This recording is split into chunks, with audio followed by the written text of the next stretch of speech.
Films की प्रस्तुति। मैं के कई डले लके हनप तो झगड़ा का बाहर सुतो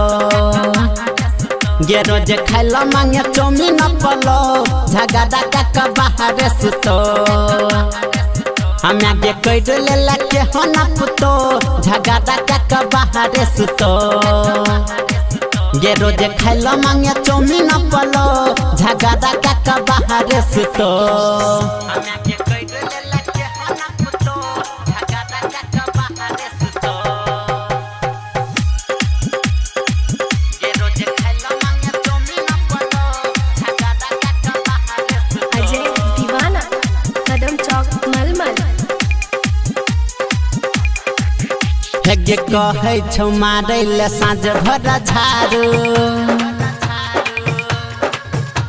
हे तो माथा फेल जाके पिया लगबो दारू